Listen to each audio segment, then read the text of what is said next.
ভারতীয় গণমাধ্যমে বাংলাদেশ, বিশেষ করে বাংলাদেশের সংখ্যালঘুদের সম্পর্কে বাংলাদেশের অ্যাপ্রোচ বা বাংলাদেশ সংখ্যালঘু নির্যাতন এই প্রসঙ্গে নানান রকম গুজব, অপপ্রচার, অতিপ্রচার, আংশিক সত্য, অসত্য এরকমভাবে তথ্য তুলে ধরা হচ্ছে। এই বিষয়টি কেন হচ্ছে, আপনি কিভাবে দেখেন? দেখুন, প্রথমত আমি স্বাভাবিকভাবেই বাংলাদেশের কিছু ঘটনা ঘটেছে, সেই ঘটনাগুলোর রিপোর্ট ভারতে প্রকাশিত হচ্ছে, তাতে বাংলাদেশ সরকার নিঃসন্দেহে অস্বস্তিতে পড়ছেন, কারণ তাদের মনে হচ্ছে যে অনেক খবর হয়তো সংবাদ অতিরঞ্জিত বলে প্রকাশ করা হচ্ছে, যা আদতে এমন কোনো ঘটেনি। কিন্তু ঘটনা হলো যে, প্রথম কথা বলবো যে ভারতের পররাষ্ট্র মন্ত্রণালয় ভারতের যে গণমাধ্যমে যে সংবাদ প্রকাশিত হয়েছে তার স্বীকৃতি দিয়েছেন, এবং স্বীকৃতি দিয়ে বলেছেন যে অতিরঞ্জিত বলে ঘটনাকে এড়িয়ে যাওয়া যাবে না। হিন্দুদের উপর এবং সংখ্যালঘুদের উপর অত্যাচার হচ্ছে, এটা বাংলাদেশ সরকারের দায়িত্ব, এবং বেশ কিছু এক্সট্রিমিস্ট এলিমেন্ট তারা এগুলো থেকে প্ররোচনা দিচ্ছেন, এটাও আমাদের নজর এসেছে। ফলে এখন বাংলাদেশ সরকার যেটা বলছেন প্ররোচনা, আমি একটা ছোট্ট উদাহরণ দেবো খালি। আমি দুদিনের জন্য আগরতলা গিয়েছিলাম। আগরতলা থেকে ফেরার দিনে আমি দেখলাম সংবাদের শিরোনাম যে আগরতলা থেকে যে বাসটি ঢাকা হয়ে কলকাতা যায়, মানে যাত্রীদের প্রথমে ঢাকায় নামতে হয়, নেমে আরেকটা বাসে কলকাতা যেতে হয়, সেখানে তাদের ওপর হেনস্থা হয়েছে। সেই যাত্রীরা ফোন করে জানিয়েছিলেন। সেই সংবাদপত্রে, ত্রিপুরার সবকটি সংবাদপত্রে, আমি তখন ভারতের জাতীয় সংবাদপত্রগুলো দেখিনি, তখন আমি জানি না, খোঁজ নেব। তা আমি একজন সম্পাদকের কাছে গিয়ে দেখা করেছিলাম যে খবর বাংলাদেশ থেকে বলা হয় অতিরঞ্জিত, এটা কি? বলে, আমি যদি অতিরঞ্জিত প্রকাশ করে থাকি তাহলে আমরা সমস্ত সংবাদ মাধ্যম একযোগে এক সংবাদ প্রকাশ করছে, সবটাই কি একসঙ্গে এরকম কোনো সুনিয়োজিত কোনো পরিকল্পনা আমি সংবাদ তো প্রকাশিত হচ্ছে না। কারণ যে সংবাদগুলি রাজনৈতিক দর্শনের ভিত্তিতে একে অপরের বিপরীত, কেউ হয়তো স্থানীয় বিজেপি সরকারের অতিরিক্ত কাছের বলে পরিচিত, কেউ আবার বিজেপি বিরোধী বামপন্থীদের অতি কাছের বলে পরিচিত, সকলেই কিন্তু এক সুরে একটা সংবাদপত্র কাল শিরোনাম হয়েছিল। এই একটি ঘটনা দেখলাম। কিন্তু গৌতম নাগরিক, সেই ঘটনাটি আমি যদি একটু ওই ঘটনাটি নিই, আচ্ছা বলবেন, শেষ করুন। শেষ করে দিই এই প্রসঙ্গটা। হ্যাঁ, কোন সংবাদটি অতিরঞ্জিত, যদি এটা কেউ বাংলাদেশের কোনো দায়িত্বশীল ব্যক্তি যদি বলেন যে ঘটনাটি রিপোর্ট হয়েছিল, এই ঘটনাটা রিপোর্ট এটা সঠিক হয়নি, তাহলে সেটা নিঃসন্দেহে সেটা নিন্দা করার যোগ্য। নিশ্চয়ই আমরা দেখছিলাম, সেটি হচ্ছে যে শ্যামলী পরিবহনের একটি বাসে এরকম বাসের ঘটনা বলা হচ্ছে, যেটি আপনি বলছেন, সেখানে নিছকই দুর্ঘটনা। বাসের যে ড্রাইভার, তিনি বাংলাদেশের পুলিশ এই বিষয়টি স্পষ্ট করেছে, বাসের ড্রাইভার তিনি গণমাধ্যমে তার বক্তব্য দেখেছি, যেটি একটা, এবং দুর্ঘটনাটাও যে খুব বড় দুর্ঘটনা তেমনটি না। এই বিষয়টি দায়িত্বশীল কর্তৃপক্ষ থেকে বলা হয়েছে যে আসলে এখানে হামলা করার কোনো ঘটনা ঘটেনি, নিছকই দুর্ঘটনা। আর এই যে অতিরঞ্জিত এই বিষয়টির কথা আপনি বলছিলেন যে যদি দায়িত্বশীল কোনো কর্তৃপক্ষ বলে, বাংলাদেশ পুলিশ থেকে এটি বলা হচ্ছে। আমি দেখছিলাম যে ভারতের কিছু কিছু গণমাধ্যম, মূলধারার যে গণমাধ্যম একদম আমরা দেখি, সেখানেও খবরগুলো খুব সুখকর না। আচ্ছা, তারপরে দেখেন আপনি রিপাবলিক টিভি, অসম টিভি, অসম লাইভ 24, এরকম অনেকগুলো টেলিভিশনে যে ধরনের খবর আসছে, বলা হচ্ছে, যেমন অসম লাইভ 24-এ বলা হচ্ছে যে বাংলাদেশ দুভাগ হয়ে যাবে, এক ভাগ হবে হিন্দু দেশ, ট্রাম্প চিন্ময়কে গ্রেপ্তারে কঠিন সমালোচনা করেছে, ঢাকা শহর ভরে গেছে হিন্দুদের মরদেহে, এই ধরনের খবরগুলো আসছে। মানে বিশ্ববিদ্যালয়গুলোকে কি জঙ্গি পাঠ দেওয়া হচ্ছে কিনা, বাংলাদেশে গণমাধ্যম, মানে ভারতীয় গণমাধ্যম বন্ধ করে দেওয়া হয়েছে, ইন্টারনেট বন্ধ করে দেওয়া হয়েছে, এই রকমের খবরও প্রচারিত হচ্ছে। এই বিষয়গুলো কি মানে ভারত নজরদারির মধ্যে আনে না যে এই ধরনের বাংলাদেশ বিরোধী বা গুজব রীতিমতো সেটা ছড়ানো হচ্ছে? না, দেখুন, একইভাবে আমি বলবো, এটা ঘটনা যে সব সংবাদপত্র বা সব গণমাধ্যম খুব দায়িত্ব নিয়ে দায়িত্বশীলভাবে সংবাদ প্রকাশ করছেন এরকম হয়তো নয়। কারণ ভারতের আভ্যন্তরীণ অনেক ঘটনা গিয়ে যে সমস্ত আপনি সংবাদ মাধ্যমে কথা বললেন, তাদের সম্পর্কে একটা ধারণা আছে ভারতের দর্শকদের বা শ্রোতাদের। ফলে তারা জানেন যে এই চ্যানেলগুলি, একটি নির্দিষ্ট চ্যানেল বা নির্দিষ্ট কিছু সংবাদ মাধ্যম, তারা এক ধরনের সংবাদ প্রকাশ করে থাকে, যেটাকে আমাদের এখানেও কিন্তু অনেকভাবে বলা হয়ে থাকে একপেশে সংবাদ, বা একটা উগ্র উস্কানিমূলক প্রচার করা আর কি। সেটা সাংবাদিকতা নয়, সেটা নিঃসন্দেহে মনে করি সাংবাদিকতা নয়। একইভাবে কিছু বাংলাদেশি তারা নানা জায়গা থেকে যে ধরনের ভাষায় তারা প্রচার করছেন, এবং আমার তো ধারণা ইউটিউবগুলোতে একটা সংবাদ বা গণমাধ্যমের একটা কোনো এথিক্স তৈরি করা উচিত। আপনি ভাষাগুলো যদি দেখেন, যে ভাষাগুলি অতি জঘন্য। সাধারণভাবে আমরা কোনো আলোচনাতে এই ধরনের ভাষা ব্যবহার করি না, এমনকি ব্যক্তিগত আলাপচারিতাতেও হয়তো ব্যবহার করব না। কিন্তু যে সংবাদগুলো যে পরিভাষায় মানে বাংলাদেশি তারা বলছেন, তারই পরিপূরক একটা কাউন্টার কি হয় জানেন তো? আমি যেটা বলে থাকি যে মৌলবাদীরা সবসময় অন্য মৌলবাদকে প্রশ্রয় দেয়, প্ররোচনা দেয়। এরা দুজনে দুজনে বেঁচে থাকে একে অপরের, অনেকটা না পরজীবীরা যেরকম বেঁচে থাকে সেরকম ভারতের বা কোনো মৌলবাদ বা মৌলবাদী তাদের যে কর্মকাণ্ড, তারা হয়তো বাংলাদেশের কোনো মৌলবাদীকে উৎসাহিত করে, আর বাংলাদেশের মৌলবাদীরা কিন্তু তাহলে তাদের কি আমি আরেকটু কর্মকাণ্ডের ফলে স্পষ্ট হই, মানে ভারতের যেই মৌলবাদীরা গণমাধ্যমগুলো কিন্তু ভারতের, আমি বলবো যে যেগুলোকে বিচ্ছিন্নভাবে আপনি বলছেন, আমি এগুলো বিচ্ছিন্ন প্রতিবেদন বলছি, এগুলোর দ্বারা যদি মনে করেন যে দুই দেশের সম্পর্ক প্রভাব পড়বে, তাহলে সেটা খুব দুর্ভাগ্যজনক। আমার মনে হয় না কিন্তু সেটা পড়বে। সেইগুলোর বিষয়ে ভারতের কি কোনো আপনারা যেমন প্রেস ক্লাব অফ ইন্ডিয়া আছে, মানে এরকম কোনো সংগঠন কি নেই যারা ভারতীয় এই গণমাধ্যমগুলো সম্পর্কে কোনো ব্যবস্থা নেবে? আপনি কি বলবেন রিপাবলিক টিভি, তারপর এই অসম লাইভ 24, যেগুলোর কথা আমি বলছিলাম, কলকাতা নিউজ, এই ধরনের মানে খবর বেশ ফলাও করেই একের পর এক প্রচার করেই যাচ্ছে, এগুলো কি মৌলবাদী সংবাদ মাধ্যম হিসেবে আপনি আখ্যা দেবেন? দাদা, মৌলবাদী সংবাদ মাধ্যম হলে আমি পার্টিকুলার আপনি যেগুলো কথা বলছেন আমি তাদের কথা বলছি না যে সেগুলো মৌলবাদী, কিন্তু আমি বলছি এক এক ধরনের ভাবে সংবাদ পরিবেশন করে থাকেন, যেটা সাংবাদিকতার সাধারণ ব্যাকরণ থেকে হয়তো বিচ্যুত হয়ে থাকে। সেটা হতে পারে, কিন্তু তার মানে এই নয় যে প্রেস ক্লাব ইন্ডিয়ার পক্ষ থেকে তাদের উপর কোনো নিষেধাজ্ঞা জারি করা হবে। ভারতে সেটা নিষেধাজ্ঞা না হোক, মানে জবাবদিহিতা, নিষেধাজ্ঞা ব্যাখ্যা জারি চাওয়া। করার কোনো ব্যবস্থা না, কোনো ব্যবস্থা আমাদের নেই। সেজন্য আমরা যেগুলো করে থাকি মাঝে মাঝে ফ্যাক্ট চেক করে থাকি।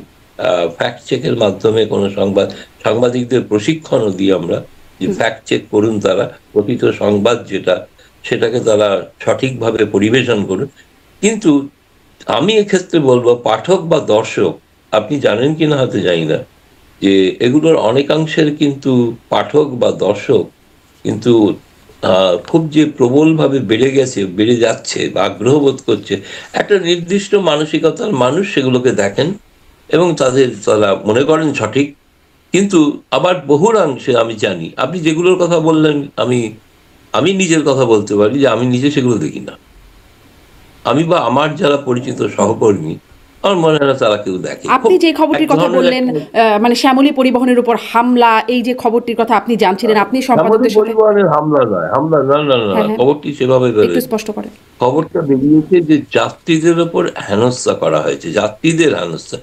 আপনাদের ওখানে যেটা ঘটছে যে সামাজিকভাবে না, সমাজের মধ্যে আমি যেটা মনে করি যে একটা এমনভাবে তাদের মানসিকতার পরিবর্তন ঘটছে, হয়তো দুদেশই। সেক্ষেত্রে ধরুন কি ছোট ছোট নির্দেশ, ছোট ছোট কমেন্ট যেগুলো আমাদের কাছে আসছে, যে আরে এ তো বাংলাদেশ, ভারতে তো অনেক বেশি হিন্দুদের জায়গা দেওয়া হচ্ছে, হিন্দুরা এখানে পড়ে আছে কেন, তারা চলে যান।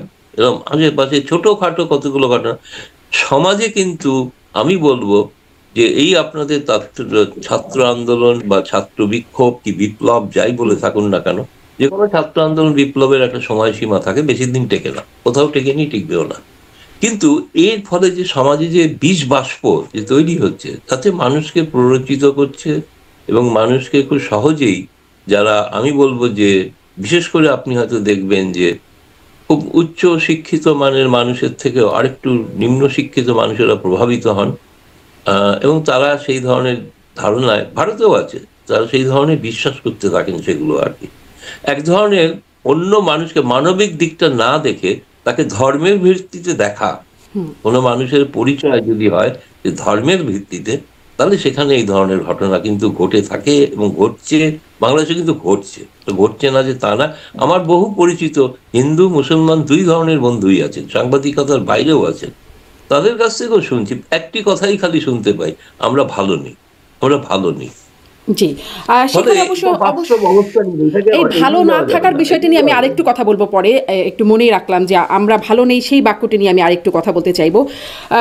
কিন্তু ধর্মের ভিত্তিতে যা ঘটে থাকে সেটির আপনি সমালোচনা করছেন। আমি আসলে ওই খবরটি সম্পর্কে একটু বলতে চাচ্ছিলাম যে শ্যামলী পরিবহনের যেখানে খবরটি যেটি এবিপি আনন্দতে, সেটি আমি দেখছিলাম বলছে যে উদ্দেশ্য প্রণোদিতভাবে হিন্দুদের বহনকারী বাসে হামলা হয়েছে, এরকম একটা খবর এবিপি আনন্দতে আসছিল।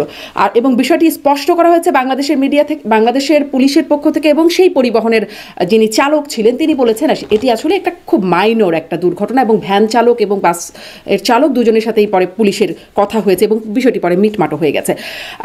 মানে ধর্মের ভিত্তিতে আপনি যদি বলে থাকেন কিছু ঘটে থাকে, তাহলে কেন শুধুমাত্র ধর্মের ভিত্তিতে মানে চিন্ময় দাসকে গ্রেপ্তার করা প্রসঙ্গে ভারত সরকার, ভারতের পররাষ্ট্র মন্ত্রণালয় এবং ভারত সরকার এত প্রতিক্রিয়া দিচ্ছে?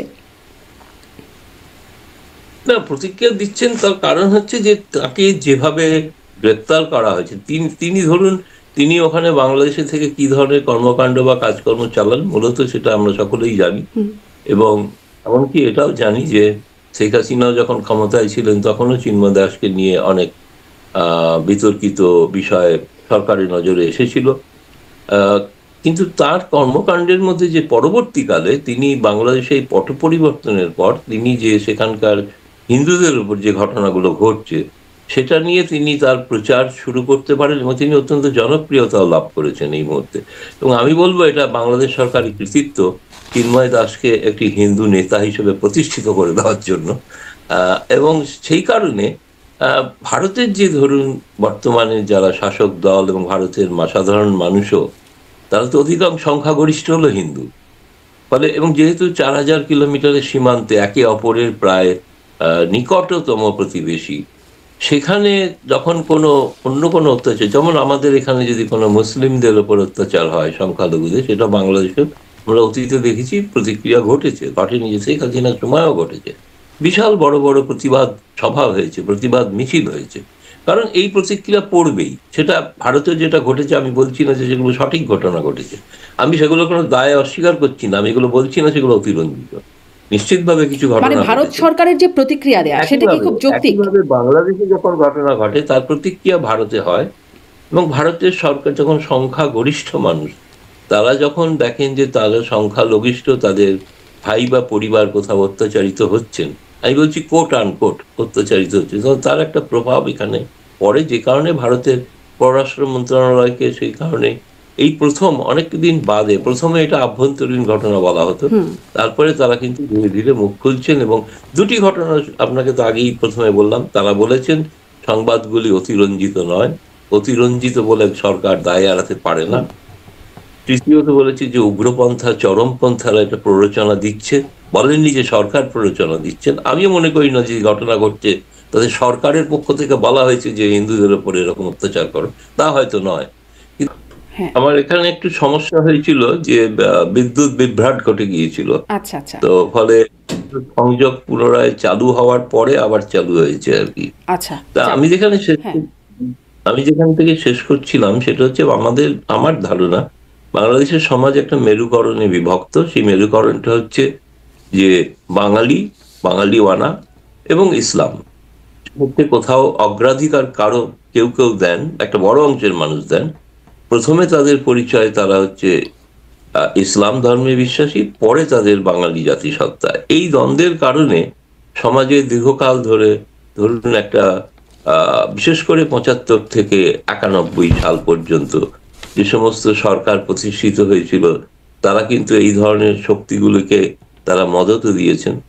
এবং তার ফলে সমাজে একাংশে মানুষের মধ্যে একটা প্রভাব, এর সঙ্গে আন্তর্জাতিক মুসলিম দুনিয়ায় যে কাণ্ড বা যে সমস্ত ঘটে যায়, পশ্চিমী দুনিয়ার যে হামলা হয়ে যায়, সেখানে তাদের মনে হয় যে ইসলাম বিপদগ্রস্ত। আজ অনেক সময় যেমন ভারতে প্রচারিত হয়ে থাকে আজ হিন্দু ধর্ম বিপদগ্রস্ত, সেরকম ইসলাম ধর্ম বিপদগ্রস্ত বলে, বিপদগ্রস্ত কোনো ধর্মই নয়, ধর্মের যে ভিত সে কখনোই বিপদগ্রস্ত হতে পারে না, সেটা সংখ্যা দিয়ে বিচার করা যায় না। ফলে আমার মনে হয়েছে এই কারণেই একটা বিভাজন আছে, যে বিভাজনের কারণে সেটা কি আমি বলবো, ধরুন শেখ হাসিনা সরকার যখন ক্ষমতায় ছিলেন তারা তো হেফাজতকে প্রশ্রয় দিতেন। সেই হেফাজত তো আজকে শেখ হাসিনার বিরুদ্ধে খুনের মামলা দায়ের করেছেন এবং হেফাজতের কথায় অনেক কম্প্রোমাইজ বলবো, সমঝোতা করেছিলেন।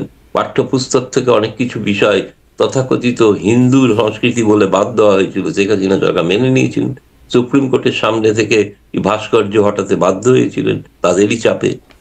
কিন্তু মানে আসল কথা হচ্ছে এইটা শাসক দল কখনোই ভাবে না, আজও যারা শাসক দল আছেন তারা, যে আপনি যদি কখনো উগ্রপন্থাকে প্রশ্রয় দেন কেবলমাত্র আপনার রাজনৈতিক স্বার্থে, সেই উগ্রপন্থা কিন্তু একদিন আপনাকেই গিলে খাবে। জি। অতএব